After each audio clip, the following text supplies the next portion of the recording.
Hey everyone, welcome to easy pharma. तो guys आज हम स्टार्ट करें आपकी यूनिट सेकंड जो यहाँ पे रहने वाली फार्मेसी लॉ एंड एथिक्स की। तो जैसे कि आपका सब्जेक्ट हमने स्टार्ट किया था जिसमें हमने यूनिट फर्स्ट को पूरी को फुल डिटेल्स में यहाँ पे डिस्कस किया था। तो वो वीडियो लेक्चर आपने नहीं देखा तो आप हमारे चैनल की प्लेलिस्ट में जाकर उसको इजिली वॉच कर सकते हैं एंड उसकी लिंक आपको हमारे डिस्क्रिप्शन बॉक्स में मिल जाएगी, वहां से भी आप उसको इजिली वॉच कर सकते हैं। तो आज हम सेकंड यूनिट यहाँ पे स्टार्ट करेंगे फार्मेसी एक्ट 1948 एंड इस वीडियो लेक्चर में हम 2 टॉपिक्स यहाँ पे डिस्कस करेंगे। फर्स्ट हम देखेंगे फार्मेसी एक्ट हमारा क्या होता है, इसको फुल डिटेल्स में। सेकंड हम देखेंगे पीसीआई जिसकी फुल फॉर्म होती है pharmacy council of India. And guys इसी टॉपिक पे एक लेक्चर हमने पहले भी अपलोड किया था, तो वहां पे क्या था, जो हिंदी प्लस इंग्लिश में पढ़ने वाले बच्चे होते हैं उन्हीं के लिए वो लेक्चर हमने वहां पे अपलोड किया था। तो आपकी अगर डिजायर है हिंदी प्लस इंग्लिश में पढ़ने की तो आप इसके बाद उस वीडियो लेक्चर को भी वहां पे इजीली वॉच कर सकते हैं। उसकी लिंक आपको हमारे डिस्क्रिप्शन बॉक्स में मिल जाएगी। तो चलिए देख लेते हैं point to point pharmacy act हमारा यहाँ पे क्या होता है। It is an act to regulate the profession of pharmacy in India and its main purpose to it make better the practice of pharmacy.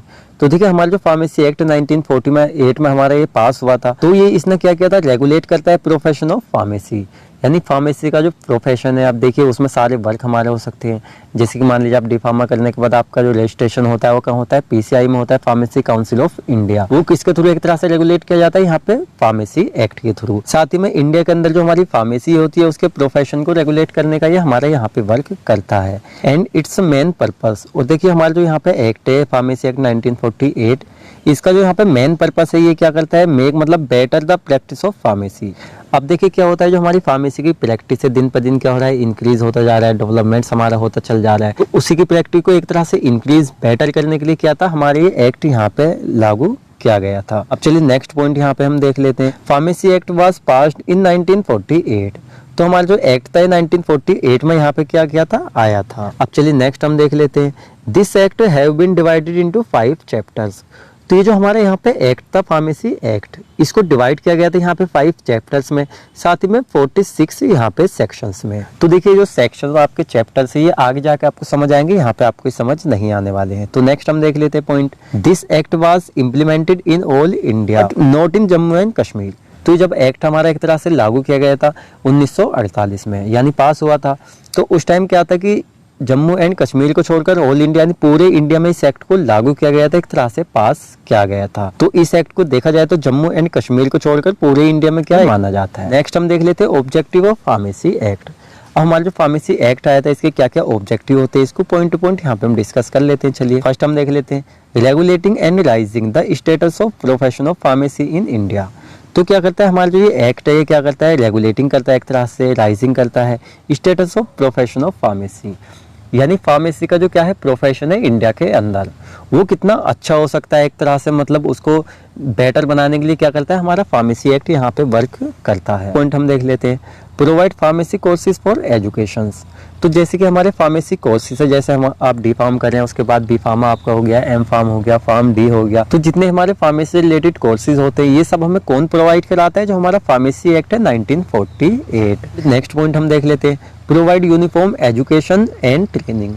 तो देखिए क्या होता है, जब आप डी फार्मा पूरा ही कंप्लीट कर लेते हैं उसके बाद आपकी हॉस्पिटल ट्रेनिंग वगैरह भी होती है, तो उन सभी को एक तरह से क्या प्रोवाइड करता है कि भाई कितने टाइम की आपको ट्रेनिंग करनी है, किस तरह से करनी है, क्या उसमें रूल्स रहेंगे और किस तरह से एजुकेशन का आपके रूल्स रहेंगे, प्रैक्टिकल वगैरह रहेंगे, ये सब हमें कौन प्रोवाइड कराता है, हमारा जो फार्मेसी एक्ट 1948 होता है। एंड चलिए नेक्स्ट पॉइंट यहाँ पर हम देख लेते हैं, maintaining control over the persons entering the profession of pharmacy. तो ये क्या होता है, आप कोई भी कोर्स कर लेते हैं, आप डी फार्म कर रहे हैं, बी फार्म कर रहे हैं, तो क्या करते हैं एक तरह से आप एंट्री कर लेते हैं फार्मेसी के प्रोफेशन में। तो वहाँ पर जो आपका एक तरह से मेंटेन करता है, आपको कंट्रोल करता है एक तरह से, किस बंदे को क्या क्वालिफिकेशन है फार्मेसी में आने के लिए, क्या नहीं है, इन सभी को एक तरह से मेंटेनिंग करने का वर्क जो यहाँ पे किया जाता है फार्मेसी एक्ट 1948 के थ्रू ही यहाँ पे किया जाता है। अब चलिए नेक्स्ट पॉइंट यहाँ पे हम देख लेते हैं, to regulate the activities of pharmacist. तो देखिए जो भी फार्मासिस्ट होता है उसको क्या क्या एक्टिविटीज करनी चाहिए, क्या नहीं करना चाहिए, तो उनको रेगुलेट करने का वर्क जो होता है ये भी यहाँ पे इसी एक्ट के अंडर में आता है। चलिए नेक्स्ट पॉइंट यहाँ पे हम देख लेते हैं, the constitution of pharmacy council of India and state pharmacy council. तो देखिए हमारा जो फार्मेसी एक्ट होता है उसी के अंडर में एक तरह से जो हमारे संविधान, जैसे कॉन्स्टिट्यूशन का मीन्स होता है यहाँ पे संविधान, तो हमारा जो pharmacy council of India means PCI को एक तरह से बना था, साथ ही हमारा जो स्टेट फार्मेसी काउंसिल होता है वो। तो इन सभी को एक तरह से किसके थ्रू कॉन्स्टिट्यूशन किया जाता है, जो हमारा फार्मेसी एक्ट 1948 होता है। अब देखिए और इसको आप डीपली यहाँ पे समझेंगे जब इनको पूरा ही हम डिटेल्स में यहाँ पे डिस्कस करेंगे। तो फर्स्ट हम डिस्कस कर लेते हैं यहाँ पे फार्मेसी काउंसिल ऑफ इंडिया, जिसकी शॉर्ट फॉर्म यहाँ पे होती है पीसीआई।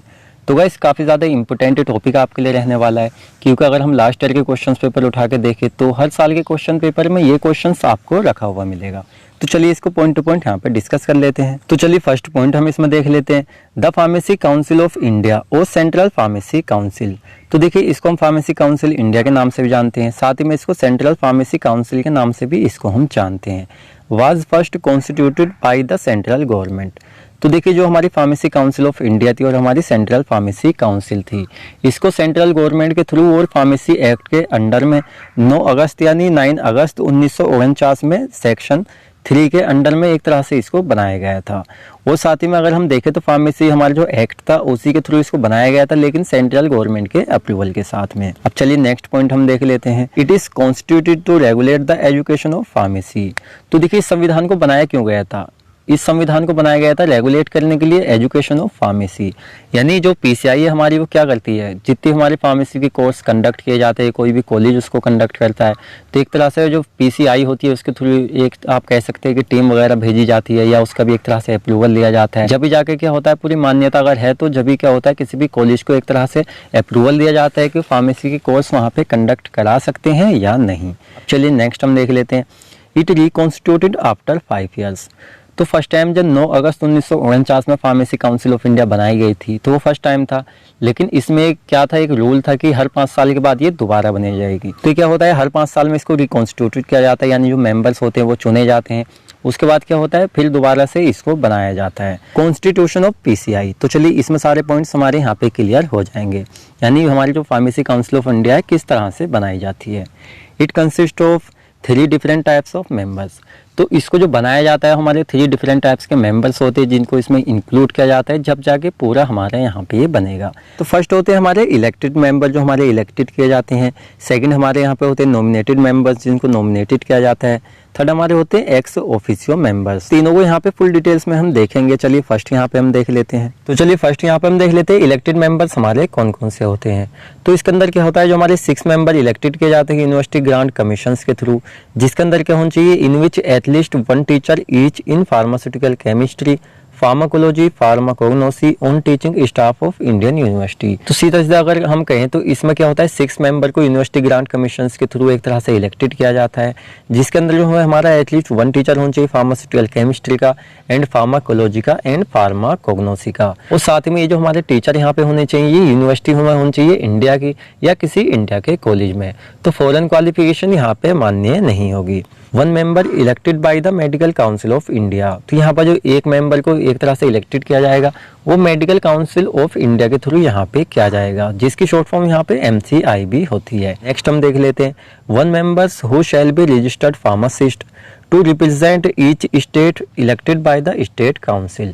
तो यहाँ पे हमारा जो एक मेंबर होना चाहिए रजिस्टर्ड फार्मासिस्ट होना चाहिए, साथ ही में रिप्रेजेंट करे ईच स्टेट फार्मेसी काउंसिल को। चलिए हमारे इलेक्टेड मेंबर्स हो गए। नेक्स्ट हम देखेंगे नॉमिनेटेड मेंबर्स। तो एक तरह से हमारे जो मेंबर्स नॉमिनेटेड किए जाते हैं पीसीआई के लिए, वो यहाँ पे हम देखेंगे। तो क्या होता है, इसमें 6 मेंबर को नॉमिनेटेड किया जाता है by central government of India. तो इंडिया की जो सेंट्रल गवर्नमेंट होती है उसके थ्रू क्या होता है, इसमें 6 मेंबर को एक तरह से नॉमिनेटेड किया जाता है। नेक्स्ट पॉइंट हम देख लेते हैं। अब इन 6 मेंबर के अंदर क्या होना चाहिए, in which at least 4 persons passing degree और डिप्लोमा इन फार्मेसी। तो देखिए जो हमने 6 मेंबर यहाँ पे सेंट्रल गवर्नमेंट के थ्रू नॉमिनेटेड किए हैं, इनमें से एटलीस्ट जो हमारे 4 पर्सन्स यहाँ पे होंगे वो डिग्री या डिप्लोमा पास होने चाहिए।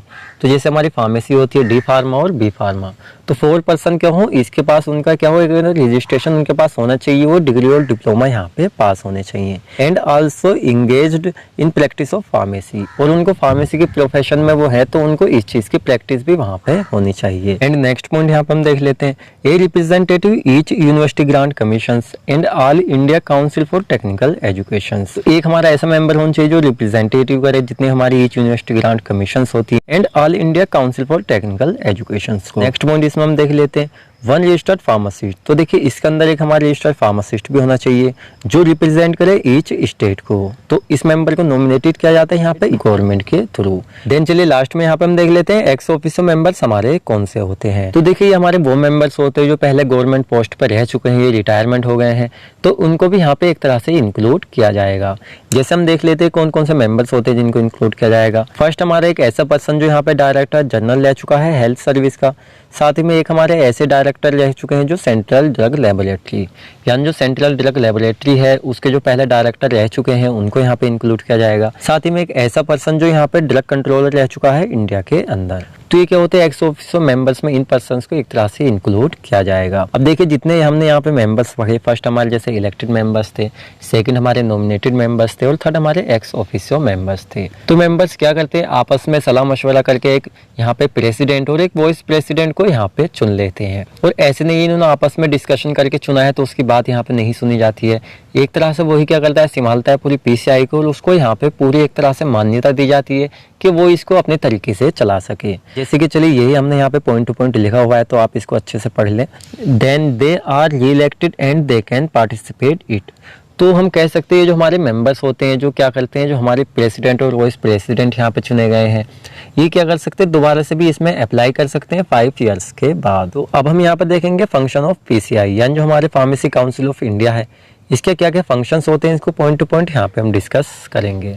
फर्स्ट हम देख लेते हैं to prescribe minimum standards of education required as a pharmacist. तो हमारी जो पीसीआई होती है फार्मेसी काउंसिल ऑफ इंडिया, तो ये क्या करती है यहाँ पे प्रिस्क्राइब करती है एक तरह से जो हमारे फार्मासिस्ट हैं तो उसके लिए मिनिमम क्वालिफिकेशंस क्या होनी चाहिए जिससे वो एक रजिस्टर्ड फार्मासिस्ट बन सके। हम देख लेते हैं to approve the courses of study and examinations. तो हमारी जो पीसीआई होती है क्या करती है एक तरह से अप्रूवल देती है फार्मेसी के कोर्सेज का। तो जैसे कि पहले हमने आपको बताया था कोई यूनिवर्सिटी या कोई भी कॉलेज अगर वो अप्रूवल लेना चाहता है अपने कॉलेज में फार्मेसी का तो क्या होता है उसको जो पीसीआई होती है उसको एक तरह से बताना होता है, उस चीज़ की एप्लीकेशन देनी होती है जहाँ से टीम आती है पूरा चेक करती है कि वो इस मान्य है, वो लैब्स वगैरह चेक करती है सब। तो अप्रूवल जो दिया जाता है फार्मेसी का वो किसके थ्रू किया जाता है यहाँ पे पीसीआई के थ्रू। नेक्स्ट हम देख लेते हैं minimum duration of practical training after the regular courses is complete. तो जैसे कि आप डी फार्मा कर रहे हैं, डी फार्मा के बाद आपको ट्रेनिंग करनी होती है 3 मंथ्स की, तरह से कितने घंटे की वो होनी चाहिए। तो इसको भी एक तरह से कौन अप्रूवल देता है, वो जो पीसीआई। अगर डी फार्मा के लिए देखे तो कितना होता है 500 घंटे आपका होता है जो मोस्टली देखा जाए तो 84 या इतने डेज में आपका कंप्लीट एजुकेशन रेगुलेशंस इन इंडिया। तो क्या होता है आपका पूरा टॉपिक भी आगे रहने वाला है। एंड हमारी जो पीसीआई होती है एजुकेशन रेगुलेशन बनाई इसने इंडिया के अंदर, इसको हम फुल डिटेल्स में आगे डिस्कशन करेंगे। नेक्स्ट हम देख लेते हैं minimum academic qualifications for admissions. तो क्या होता है मान लीजिए किसी बंदे को फार्मेसी में एडमिशन लेना है, अब वो डी फार्मा भी हो सकता है आपका, बी फार्मा भी हो सकता है। एम फॉर्म में डायरेक्ट नहीं होता है, उसमें क्या होता है बी फार्मा के बाद आपका होता है। तो क्या होता है मतलब उसमें कितनी एकेडमिक क्वालिफिकेशंस होनी चाहिए। जैसे जनरली देखा जाए जो फार्मेसी है उसमें 10+2 यानी 12th आपने क्या हो मैथ फिजिक्स और आपके पास बायो होनी चाहिए। एंड जो हमारे क्या होते हैं केमिस्ट्री फिजिक्स और मैथ वाले बच्चे होते हैं उनको भी फार्मेसी में एडमिशन मिल जाता है। अब नेक्स्ट हम यहाँ पे देख लेते हैं all educational standards framed for the pharmacist by the PCI known the education regulations. तो क्या होता है हमारे जितने भी क्या होते हैं एजुकेशनल स्टैंडर्ड फ्रेम किए जाते हैं किस चीज के लिए, फार्मासिस्ट के लिए, वो पीसीआई के थ्रू किए जाते हैं जिसको हम यहाँ पे एजुकेशन रेगुलेशंस कहते हैं। चलिए नेक्स्ट यहाँ पे हम देख लेते हैं द अप्रूवल ऑफ क्वालिफिकेशंस। तो क्या होता है for registration passed or additional test in India. तो मान लीजिए कोई क्या है कोई फॉरेन क्वालिफिकेशन है, यानी कोई ऐसा बंदा जिसने फॉरेन में क्या क्या है फार्मेसी की है और अगर वो इंडिया के अंदर आके क्या इंडिया में रजिस्ट्रेशन कराना चाहता है पीसीआई के अंदर तो उसको एक एडिशनल टेस्ट देना होता है। अब ये टेस्ट इस टाइप का होता है जिससे कि एक तरह से पता लगाया जा सके कि वो इस चीज़ के लिए एलिजिबल है, क्या उसके पास वो ट्रेनिंग वो नॉलेज है जिससे वो इंडिया के अंदर फार्मेसी को चला सकता है। तो उसके लिए क्या होता है रजिस्ट्रेशन से पहले एक एडिशनल टेस्ट उसको यहाँ पे देना होता है। देन चलिए लास्ट में यहाँ पे हम देख लेते हैं to maintain central registered of pharmacist. तो देखिए इसका सीधा सीधा चलिए हम इसमें समझते हैं जो पीसीआई होती है यानी फार्मेसी काउंसिल ऑफ इंडिया तो क्या करती है मेंटेन करती है एक रजिस्टर्ड जिसको हम फर्स्ट रजिस्टर भी यहाँ पे कहते हैं जो कंटेन करता है the name of all pharmacist, यानी वो बंदे जो डी फार्म और बी फार्म के बाद रजिस्ट्रेशन कराने जाते हैं पीसीआई के अंदर, तो क्या होता है उनका जो नाम होता है उनको रजिस्टर में वहाँ पे इंक्लूड किया जाता है, रजिस्टर्ड फार्मासिस्ट बनते हैं जो हमारे डिफरेंट स्टेट्स के होते हैं। Also it update timely according to pharmacy act 1948, और इसको टाइम टू टाइम यहाँ पे अपडेट भी किया जाता रहता है, जो कि 1948 जो हमारा फार्मेसी एक्ट आया था उसके अकॉर्डिंग यहाँ पे होता है, यानी उसके अंडर में किया जाता है। तो क्या होता है देखिए, जब आप रजिस्ट्रेशन करा लेते हैं तो एक तो होता है आपको भी 1 साल के अंदर रिन्यू कराना होता है, एक होता है आपको 5 से 6 ईयर के बाद उसको रिन्यू कराना होता है।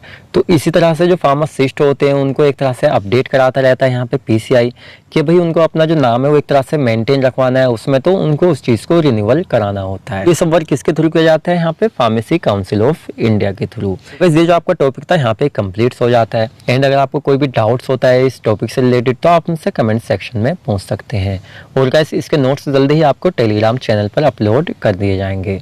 तो गाइस चलिए मिलते हैं जल्दी ही आपसे नेक्स्ट वीडियो लेक्चर में।